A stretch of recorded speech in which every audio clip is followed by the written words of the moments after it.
A butterfly flaps its wings in the Amazonian jungle, and subsequently a storm ravages half of Europe. Author Neil Gaiman wrote that it used to be thought that the events that changed the world were things like big bombs, maniac politicians, huge earthquakes, or vast population movements. But it has now been realized this is a very old-fashioned view held by people totally out of touch with modern thought. The things that really change the world are the tiny things.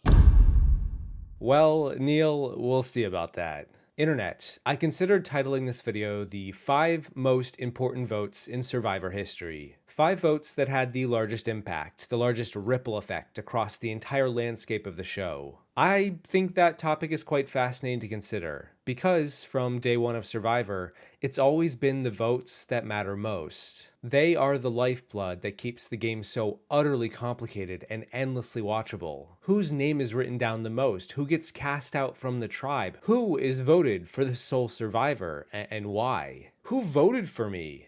Who the hell voted for me? John? Yeah, Who the hell voted for me? I did. What the was that?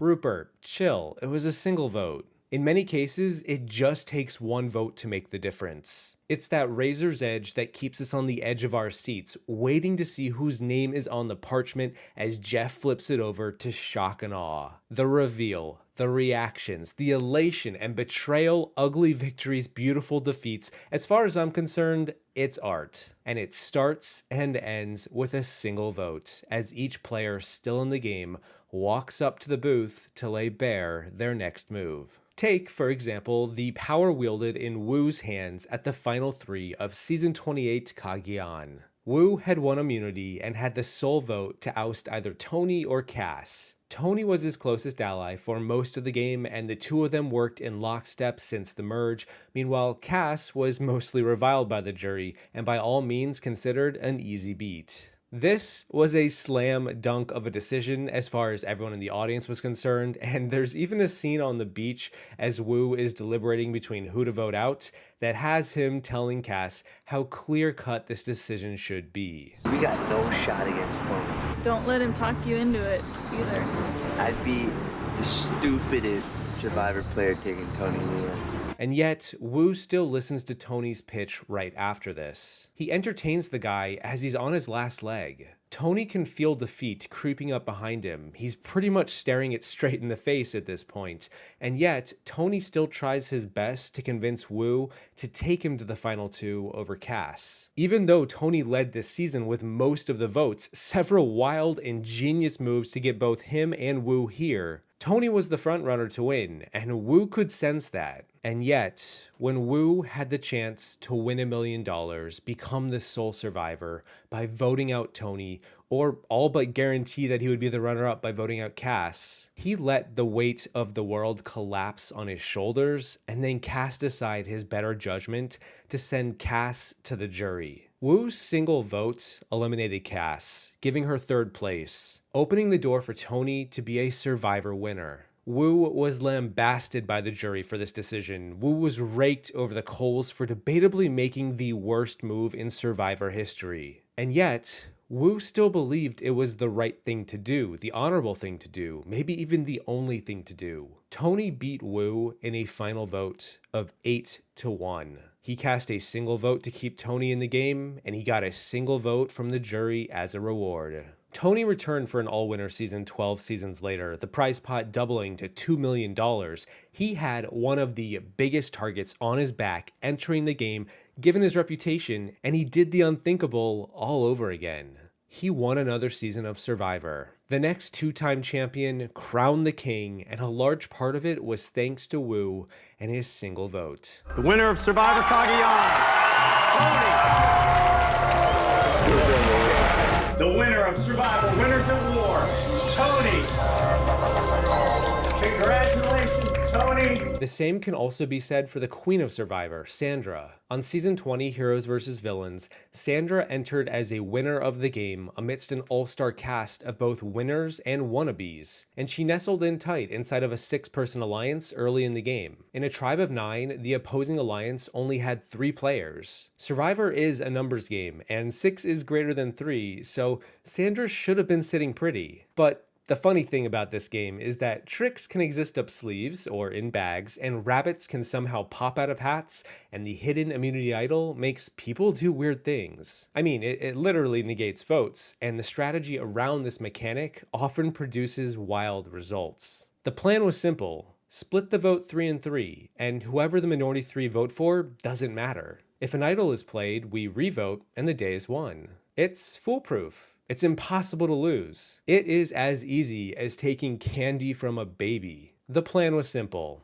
The execution was a different story. Because strategically circumventing an idol by way of splitting your voting block is a recipe for a single vote to throw a spanner in the works. Suddenly, it's not just 6 votes, it's only 3 on a single player, and just like a jury, the smaller the number, the more important a single vote becomes. A civil war between the villains was brewing and about to hit critical mass, and Tyson, the rogue that he was, wanted to take advantage of the calamity. He wanted the outcome of his vote to make a difference, to pave a better path forward for his odds of winning the game. Simply put, he wanted Russell to stay and Parvati to go, and the plan set in motion by his alliance of 6 was the opposite. The plan was simple, but it was oh so easy to exploit, and Tyson seized the moment of opportunity. He changed his vote in an attempt to stack more votes on Parvati, sending her out of the game instead of Russell, expecting Russell to either play the idol on himself or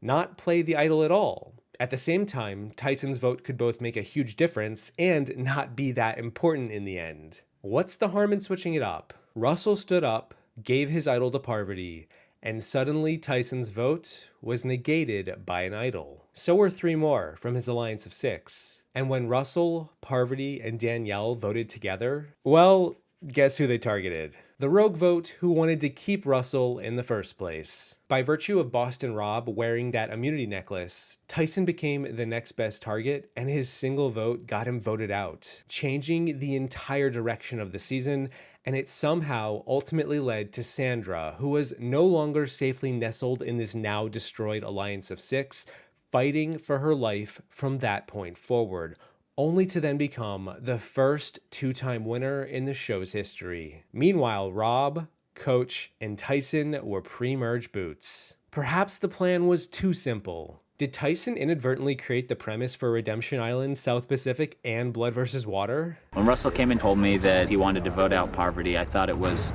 actually an excellent opportunity to maybe flop my vote to Parvati.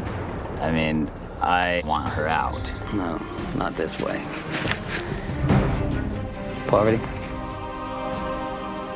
Are you serious? 6-person voted out of Survivor, Heroes vs. Villains. Tyson. Boston Rob is absolutely a key player in the Survivor lore, and I think that this video is going to unintentionally showcase why. If we go back even further from Season 20 to the first ever All-Stars, Season 8, we have got perhaps the most personal betrayal the show has ever seen. And it all started with a little bit of island romance between the man with the little bee hat and Amber, a third string stand-in when Colleen and Elizabeth didn't want to return. But I don't mean to throw shade at Amber, she's actually quite underrated as a player, and it's this vote at the final 10 that is one of the most discussed and remembered votes of all time. Returning player seasons involve personal friendships, as Survivor, especially back in the day, was a close community of a small number of people who were in a once-in-a-lifetime, difficult to describe unless you were there, trauma bonding event. So getting a second chance was just upping the ante for the knives to get buried even deeper in the backs of anyone who dared to step foot on the island again. Boston Rob returned alongside Amber, and they fell in love. And at the final 10 of the season, a twist occurred where Amber was separated from Rob for a single episode. Amber was placed on a tribe of 5 where she was outnumbered 4-1. Again, like before, the plan was pretty simple and straightforward. Vote out Amber. Split up the romance. 2 is greater than 1, and 2 players who will never turn on each other is just way too powerful. But What about 5 players who will never turn on each other? Lex, come here. I've got an idea. This is going to sound absurd, but what if we kept Amber and voted out Jerry? What if we kept Amber, roped in Rob and Big Tom at the merge, and marched to the final 5? You see, the funny thing about this moment is how it's often attributed to Lex, but the reality is that Lex was the single vote who had to be convinced to essentially open himself up to potentially being stabbed in the back deeper than anyone had ever seen. The move was made to keep Amber over Jerry at the cost of cashing in a blank check come the merge. Boston Rob would be good on his word, right? He did mutter a few words at the challenge about keeping Amber safe, leaning on his friendship with Lex for safe harbor in times of peril. But in a game where anything goes out the window. And while Rob believed he was just playing a game, Lex and Kathy saw it as something a little deeper. When Lex chose to save Amber with his votes, he believed Rob would save him. And when Rob laughed and said, "Fat chance you fell for it, you dummy," Lex turned around and said, "You sold me out. You betrayed me. You got me good, but turnabout's fair play in a game where anything goes, and let's see who gets the last laugh when the dust settles." For every action, there is the potential for an equal and opposite reaction. Karma is a boomerang, and as was stated since episode 1 of season 1, the name of the game isn't about who can swindle the most, it's about who can twist the knife and still get the victim to reward them for it. Lex failed to make his vote for Amber matter, and Rob failed to get Lex's jury vote when Lex voted for Amber to reward her with the title of sole survivor. If he can. If we delivered, I think he would deliver. He will deliver. See, The only thing about this that just reeks is that it is absolutely horrible for Jerry. Boston Rob will tell you anything to keep Amber around. It's so obvious. He will stab you in the back the second he gets the chance. Well, we lost the immunity challenge, so now it's strategy. What am I gonna do? I think I'm a better player than Jerry. You are. I think I'm stronger in the challenges than Jerry. So how are you gonna get us convinced to vote for Jerry? 9th person voted out of Survivor All-Stars. Jerry. Well, I'm making the deal, save Amber, and I'm gonna help you later on? You guys didn't really believe that, did you? I think you could have taken a parallel course where these people wouldn't have been left in carnage and they would have been feeling a little bit better about their decisions tonight. And I promised you that I would never write your name down.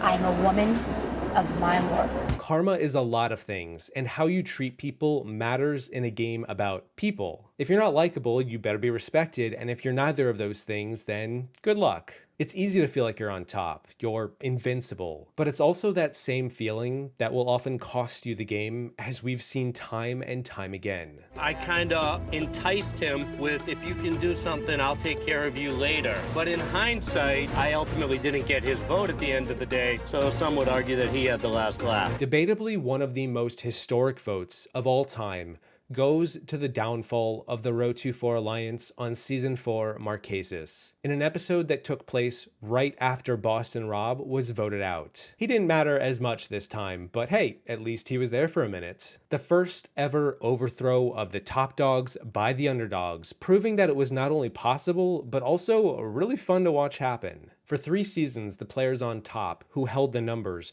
were able to seize victory. Even when the opposition at the bottom realized what was happening, such as Pagong on Borneo or Samburu in Africa, their attempts to take control never worked out. In Season 4, Rotu was perhaps the most tight-knit tribe of the first 4 seasons. They were a family, and you don't cross family for anything. Well, unless you're John Carroll and you're the leader of the family, and you decide it's time to make a hit. In episode 5, aptly titled The End of Innocence, Rotu finally voted out one of their own, when they didn't even have to. Boston Rob, Sean, and Vesepia were open season to be targeted due to a rough swap, but John, the leader of the Rotus, got too comfortable at the top and made a call to cut Gabe out of the game early. Gabe was beloved. He was likable, athletic, a nice guy, and he really wanted to show that he could survive the wilds. And then John slit his throat. Well, kinda. Gabe was voted out 7-1, and Kathy, Nalia, and Pascal, 3 original Rotus who were now on the other swap tribe, reacted in shock. How is that possible? Idols wouldn't exist in these players' minds for another 7 seasons. Yeah, they began to realize this wasn't some big happy family where Rotu would march to the end as the final 7, where it would be anyone's game to win. No, it was looking like John's game to win, and John knew it. And so, 3 episodes later, at the final 9, those same 3 Rotus, Kathy, Nalia, and Pascal, flipped on John and were ready to crack his coconut once and for all. Sean was on board too, making the vote 4-4, and it came down to V. V was in the middle. She had a decent relationship with everyone, including the Rotu 4. V was the last to flip, and her single vote upended the majority, placing her now in the majority, giving this new ragtag band of misfits the numbers, like a kid with a new toy, where they could take control and just run the table. And they did. And it was so satisfying to watch as John was taken out, hoisted by his own petard, only to then see his allies scramble and subsequently get picked off one by one. It took a single decision to cut Gabe too early, to create the first crack in the foundation, and from there, the votes fell where they may. First person voted out of row 2. Gabe. In voting out Gabe, you vote out a guy who appears to be strong, kept your spirits up, works hard. We'll see how it plays out. Utter disbelief this morning. Oh, Gabe? Shocked. Absolutely shocked. I mean, I was really shocked. Honestly, when we were over there, Gabe was probably the strongest member of our team over there. I mean, he did everything. Pascal and Gabe bonded like father and son. Pascal doesn't have any sons, and he has said repeatedly that if he had a son, he would, love for him to be just like Gabe. And really, I was bitterly disappointed because I know what it was like when we were there and what Gabe offered. Makes me so mad. He should not have been the one that left. He was very talented. He was. Yeah, he should not have been voted off. Because in the end, while all of these votes were some of the most important votes in the show's history, and they all had profound impact on the future of the game, I would say there is still one more vote to mention that trumps all of them. A single vote from a single player that changed the entire history of Survivor. From the very beginning of time, from where Survivor was just born in Borneo during season 1. You might be wondering who I'm talking about. Was it when Greg voted for Rich at the final tribal council based on a random number? It gave him the win 4-3. What if Greg went the other way? What if Kelly won the season instead? What does Survivor look like? Yeah, it could be that vote, and the show could be quite different. Maybe it was when Kelly broke the tie at the Final Four and doomed Sue. Snakes and rats don't exist, am I right? Wait, tell me it's Dr. Sean's alphabet strategy? How the Toggy Alliance jumped on his vote to oust Jenna? No. It's none of those. I am talking about the first vote in Survivor history from the first episode of Survivor history, when Toggy goes to Tribal Council in the premiere and Sonia Christopher, the ukulele-playing cancer survivor, is taken out in a 4-3-1 vote. A plurality vote in episode 1. I thought it was pretty cool how that broke out, how in the first vote ever, the first winner of the game, Richard Hatch, didn't cast a vote with the rest of the tribe. So much for making alliances, right? It was too soon. Or was it? You see, going into this video, I thought it was cute how Rich cast the sole vote for Stacy, him being sort of out of the majority. Because he voted for Stacy, this meant the vote wouldn't be a tie. It meant Sonia was now voted out with only a plurality. Rich had the power to tie the vote, and he didn't. And the guy went on to win this season. That's kind of wild. But I realized pretty quickly the vote was 4 for Sonia, 3 for Rudy, and Rich was never going to vote out Rudy. So even if he was with the group, he would probably vote out Sonia too. His vote, while amusing, wasn't that serious. However, what I also realized was that this single outcome meant way more than it appeared on the surface. Because Sonia was voted out 4-3-1, but just how that vote came together wasn't by happenstance. I've talked about this before, but Sonia fell at the first challenge and cost her tribe the win at that final turn. She was considered weaker than the rest, and so Rudy, Sean, and Dirk, the 3 guys, came together to vote her out. Meanwhile, on the other end of the tribe, the women banded together as a semi-alliance structure to target Rudy, the oldest man on the tribe. Led by Stacy, they had Kelly and Sue, and they approached Sonia to be their fourth. This was the first moment of an alliance on Survivor. Before the Tagi 4, there was this Tagi 4. The women of Tagi were gonna vote Rudy out. Rudy, the fan favorite of Borneo, the season that lit a fire within the country. Rudy was gonna be a first boot, and how the season shakes out from there is anyone's guess. I don't think Rich likely wins the season if Rudy goes here, and that's wild to consider. If anything, Rich might just be a pre-merge boot. But that didn't happen. In her last interview before she passed away, Sonia recalled how she was blindsided at this tribal council, her only tribal council, the only tribal council yet. Sonia thought she was safe, that she had the women on her side, and then the votes came in and Judas. Who's the Judas? That was her first thought when the fourth vote was revealed. Who flipped? Sue flipped. I removed the weakest link in the crew. Sue Hawk, the redneck trucker who wanted action, not words, decided to flip on the Women's Alliance in favor of keeping Rudy. She flipped because, as Mario Lanza, renowned Survivor historian, put it, she thought Stacy was a stuck-up prissy bitch. Sue liked Rudy's no BS attitude, and as Sonia said it herself, Stacy just didn't seem to want to work all that hard. Even Sonia had trouble working with Stacy in just the first 3 days. For a single vote. A single vote dictated the first tribal council ever and changed the entire season from there on out. And the ripple effect could not be more pronounced. This impact was the first time any impact could happen, and it happened. And I went back and asked Rich why he even voted for Stacy in the first place, and he told me this. He wanted to get her name out there. 4D chess. Why not? Stacy, tough call. Subtle reasons. Bye bye blues, thanks to Prozac. Bye bye blues, give me Paxil, sun is shining, no more whining. Life is hell, but I'm swell. Bye bye blues. First person voted off the island. Sonia. The tribe has spoken.